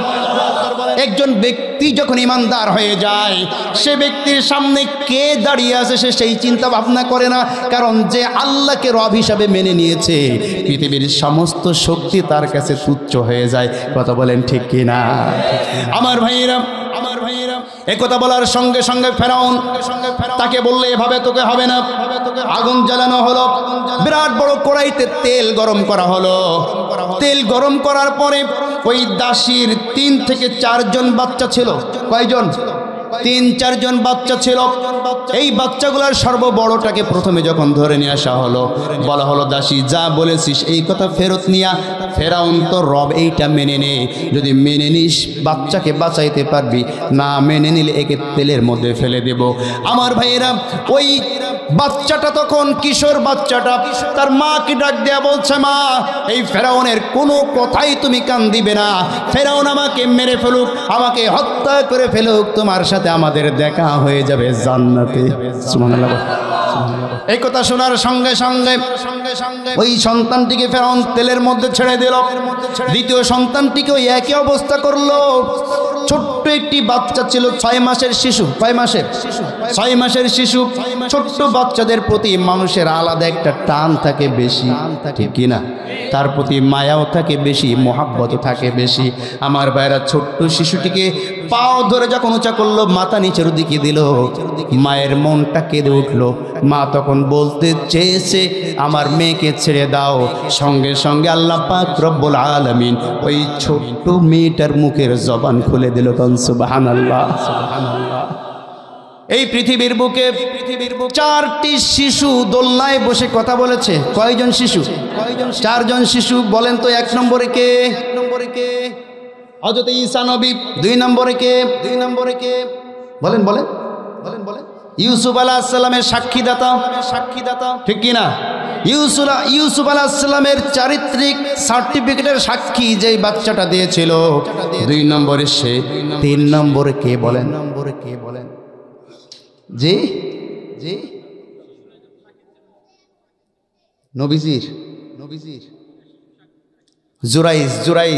জুরাইজ। জুরাইজের সাক্ষী দিল একজন শিশু, একজন দাসী এসে, মহিলা এসে জুরাইজের বিরুদ্ধে বলল, জুরাইজ আমার সাথে, নাউজুবিল্লাহ, সে আমার সাথে ব্যভিচার করেছে। জুরাইজ আল্লাহর কাছে সাহায্য চাইলো, আল্লাহ বলেন ওই শিশু ভূমিষ্ঠ হয়ে তোমার সাক্ষী দেবে। সুবহানাল্লাহ। আর 4 নম্বরে ফেরাউনের ঘরের এই দাসীর এই ছোট্ট শিশু, তাকে যখন তেলের মধ্যে ফেলে দেওয়া হচ্ছিল, মায়ের মনটা যখন কেঁদে উঠেছিল, ঈমান একটু দুর্বল হয়ে যাওয়ার উপক্রম যখন হয়েছে, ওই শিশুটির জবান খুলে দিল। শিশুটি তার মাকে ডাক দিয়ে বলছে, মা, এই ফেরাউন আমাকে তেলের মধ্যে ছেড়ে দিক, কিছু মনে করবে না, কিছুক্ষণের মধ্যে তুমিও আমাদের সাথে জান্নাতে চলে আসবে। কোন সুবহানাল্লাহ। আমার ভাইরা, খুব ভালো করে বুঝতে হবে। এবার ওই দাসীটি আল্লাহ পাক রব্বুল আলামিনের এই ঈমানের তীব্র বলে বলিয়ান হয়ে ফেরাউনের দিকে তাকিয়ে বসে, ফেরাউন, এখনো সময় আছে, তুই ইসলাম কবুল কর, এখনো সময় আছে, তোর পথ থেকে ফেরায়। ফেরাউন সঙ্গে সঙ্গে তাকেও দড়িতে বেঁধে ওই তেলের মধ্যে দিয়া নির্যাতন যখন করছিল, জোরে জোরে যখন চিল্লি হচ্ছিল, ঘরের থেকে তার স্ত্রী আসিয়া বাহির হয়ে চলে এসেছে। এসে বলছে, আপনি এত নিষ্ঠুর, আমি জানতাম যে আপনি নিষ্ঠুর, কিন্তু আপনি এত বড় পাশানি, এত নিষ্ঠুর সেটা আমি জানতাম না। এখন আপনি আরো তেলে বেগুনে জ্বলে উঠবেন।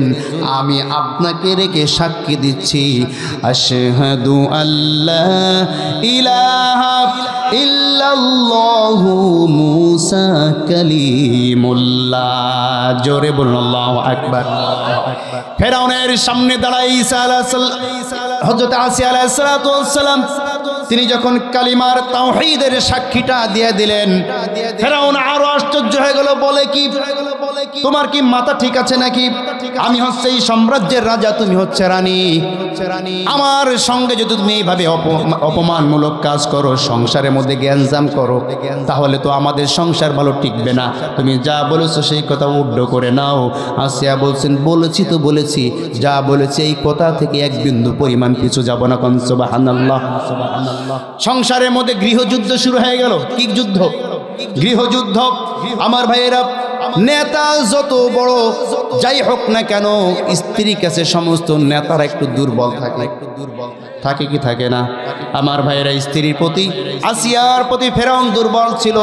তার কারণ আসিয়া ছিল অত্যন্ত ওই সময়ের সবচাইতে বিশ্ব সুন্দরী। সুবহানাল্লাহ পড়েন। আমার ভাইয়েরা, একজন নবীর স্ত্রী আম্মা জানা হাওয়ার কথা বুঝাইতে গিয়া আমাদের ভাই মুফতি আমির হামজা কোন নায়িকার কথা বলেছে, তাই নিয়ে এখন কত রকম সমালোচনা। ঠিক কি নজরে বলেন? উদাহরণ দিতে গেলে অনেক কিছু বলা যায়।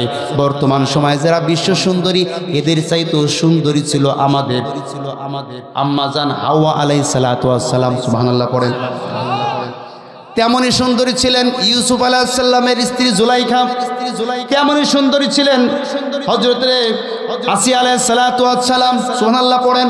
এবং এদের মধ্যে যত সুন্দরী ছিল, সবচাইতে সুন্দরী রমণী ছিলেন আল্লাহর নবী আম্মা জান খাদিজাতুল কুবরা রাদিয়াল্লাহু তাআলা আনহা। এবং তাদের মধ্যে আম্মা জান খাদিজার সূরতটা নিয়া সবচাইতে সুন্দরী ছিলেন আল্লাহর নবীর কন্যা আম্মা জান ফাতিমাতুজ জোহরা রাদিয়াল্লাহু তাআলা আনহা।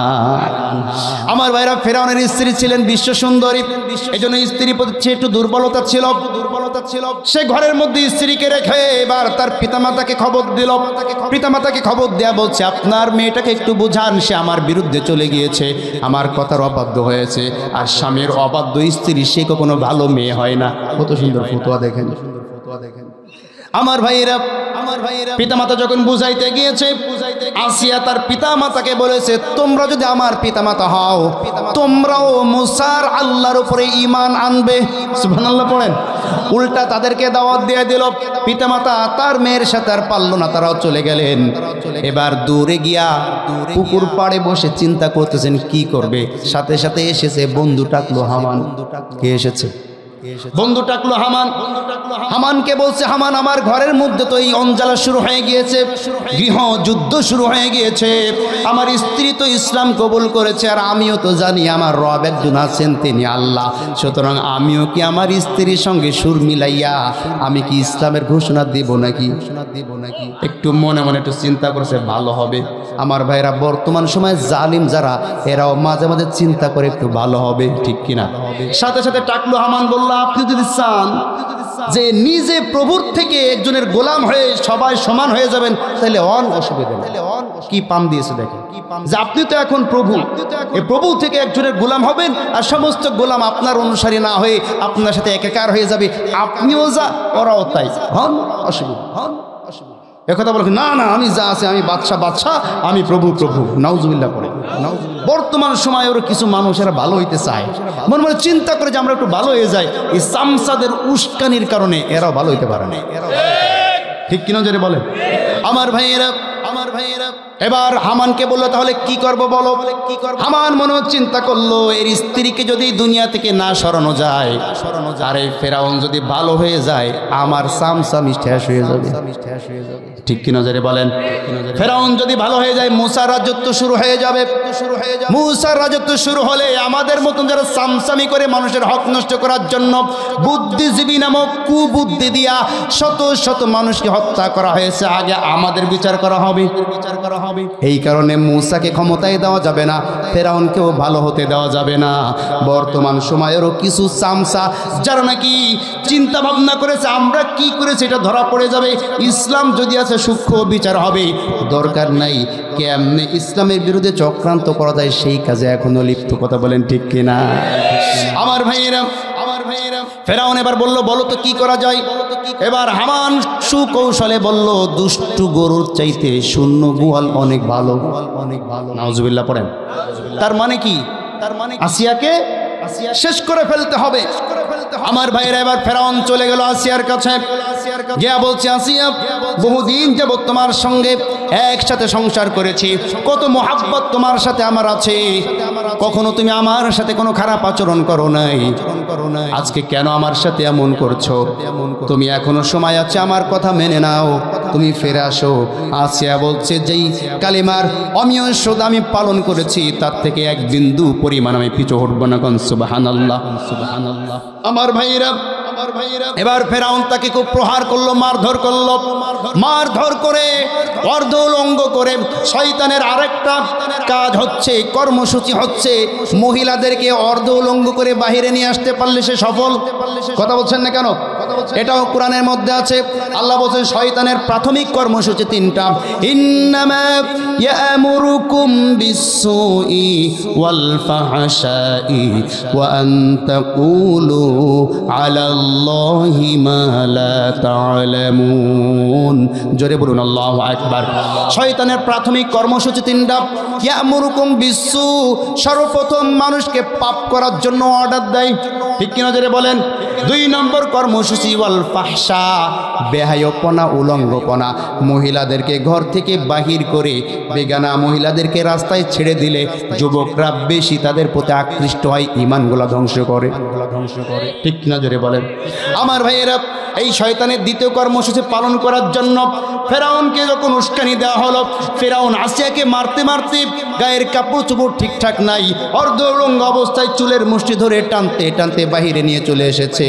এই অবস্থায় নিয়ে আসার পরে নিজের স্ত্রী ছিল সেটাও ভুলে গিয়েছে, তাকেও 2 হাতে 2টা পেরেক, ওই কি জানো বলে আপনার দিকে, তার কাটা, 2 হাতে 2টা তার কাটা মেরে তক্তার সাথে এভাবে চিৎ করে মরুভূমির উপরে তাকে শুইয়ে দিল। মরুভূমির উপরে যখন সূর্যের তাপ পড়ে, সূর্যের আলো পড়ে, খালি পায়ে যদি আপনি মরুভূমির উপর পা রাখেন, পায়ের নিচে ফুসকা পড়ে যাবে, কেন যেটা বলেন। কিন্তু একজন সাধারণ মানুষকে, একজন জীবন্ত মানুষকে এই কড়া রোদের মধ্যে খোলা আকাশের নিচে মরুভূমির উপরে এভাবে যখন শুয়ে রাখলো, গায়ের চর্বিগুলা গলে গলে আমার ভাইয়েরা নিচে পানির মতন এভাবে পানি টেনে নিয়ে যায়, আবারও চর্বি গলে যায়, এভাবে করে গাটা সিদ্ধ হয়ে যাচ্ছে। এর উপরও আক্রমণ চলছে, চাবুক চলছে। এক সপ্তাহ মতন এভাবে রেখে দেওয়ার পরে কানের কাছে ফেরাউন মুখটা নিয়ে বলে, আসিয়া এখনো সময় আছে, আমার কথা মেনে নাও, তোমাকে ছেড়ে দিব।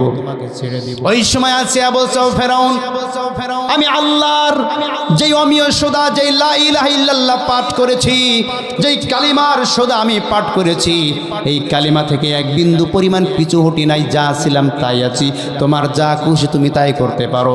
এবার ফেরাউন রাগান্বিত অবস্থায় বিরাট বড় একটি পাথর হাতে নিয়ে পাথরকে উঁচা করে যখন আসিয়ার মাথার উপরে ফিটকে মারবে, এই সময় আম্মাজান আসিয়া আল্লাহর দরবারে দোয়া করলেন। আল্লাহ পাক সেই দোয়াটি এই কোরআনের মধ্যে সুন্দর করে বলছেন যে তোমরা ওই ফেরাউনের স্ত্রী আসিয়ার কথা চিন্তা করো। ওয়াদরাবাল্লাহু মাসালুল লিল্লাযিনা আমানু ইমরাআত ফিরআউন ইয ক্বালাত রাব্বি ইবনি লি ইনদাকা বাইতান ফিল জান্নাতি ওয়া নাজ্জিনি মিন ফিরআউন ওয়া আমালিহি ওয়া নাজ্জিনি মিনাল কওমিজ জালিমিন। জোরে বলুন আল্লাহু আকবার। তোমাদের সমস্ত নারীদের জন্য উপমা হিসাবে আমি ফেরাউনের স্ত্রী আসিয়াকে তোমাদের সামনে রেখে দিয়ে গেলাম। ও মা বোনের যারা আছো একটু শোনো, ফেরাউন এত নির্যাতন করেছে আসিয়ার উপরে, একবারের জন্য আসিয়া ফেরাউনের বিরুদ্ধে আল্লাহর কাছে অভিযোগ দেন নাই, অভিশাপ দেন নাই। কোন সুবহানাল্লাহ। স্বামী কাফের, স্বামী জালিম, এরপরেও জালিম স্বামীর বিরুদ্ধে আল্লাহর কাছে কোনো অভিযোগ দেন নাই, আল্লাহর কাছে স্বামীর বিরুদ্ধে কোনো গালিগালাজ করেন নাই।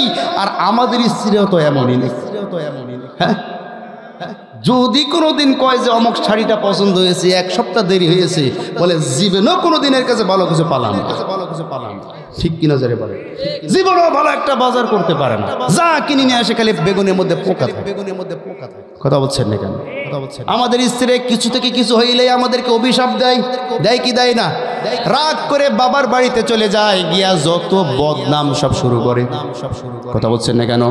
এমনকি আপনার ঘরে থাকবে, আপনার ঘরে খাবে, সব কিছু আপনার ঘরের মধ্যে করবে। যখনই পাশের বাড়ির 2-3 জন মহিলা একত্রিত হয়, একত্রিত হওয়ার সঙ্গে সঙ্গে ওই 4 জন মহিলা বসে যখন গল্প করে, কখনো কান পেতে দরকার শুনবেন, শুধু বসে বসে স্বামীর বদনাম, স্বামীর বদনাম। কথা বলছেন না কেন?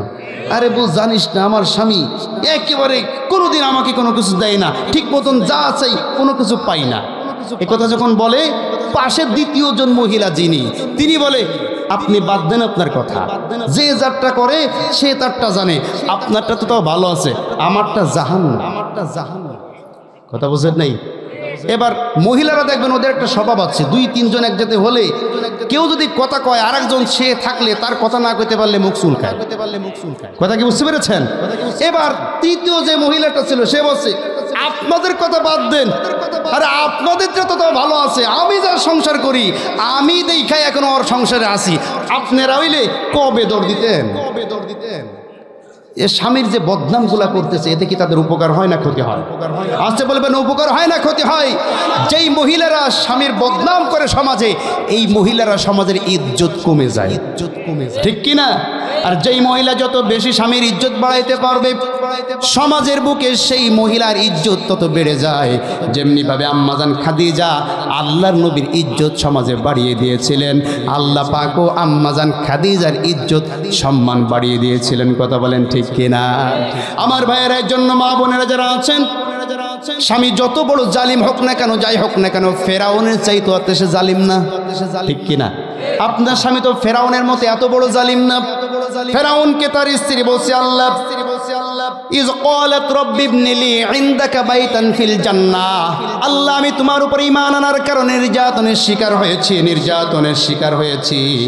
ও রব্বুল আলামিন, তুমি তোমার জান্নাতের পাশে আমার জন্য একটা বাড়ি বানাও। সুবহানাল্লাহ পড়েন। তোমার জান্নাতের জন্য আমার জন্য একটা বাড়ি বানাও, আল্লাহ পাক রব্বুল আলামিনের কাছে দোয়া করলেন এবং আল্লাহর কাছে বলেন ওয়ানাজ্জিনি মিন ফিরাউন, আল্লাহ তুমি আমাকে ফেরাউনের এই কবল থেকে তুমি আমাকে বাঁচায়া দাও। ওয়া আমালিহি, আর আমি যে ইবাদতগুলা করেছি, ভালো কাজগুলা করেছি, এই ভালো কাজগুলাকে তুমি তার ওসিলায় তুমি আমাকে নাজাত দাও। সুবহানাল্লাহ। আমার ভাইয়েরা, তার এই দোয়াটা আল্লাহ পাক রব্বুল আলামিন এত পছন্দ করেছেন, যখনই পাথরটা উঁচু করে মাথার উপরে মারতে গিয়েছে, আল্লাহ পাক জান্নাতের মধ্যে বাড়িটা নির্মাণ করে সঙ্গে সঙ্গে তার চোখের সামনে বাড়িটা তুলে ধরলেন। জান্নাতের বাড়িটা দেখে হাসতে হাসতে এই পৃথিবী থেকে বিদায় নিয়ে চলে গিয়েছেন। ফেরাউন মাথার উপরে পাথর মেরেছে, আসিয়া মোটেই টের পায় নাই। সুবহানাল্লাহ।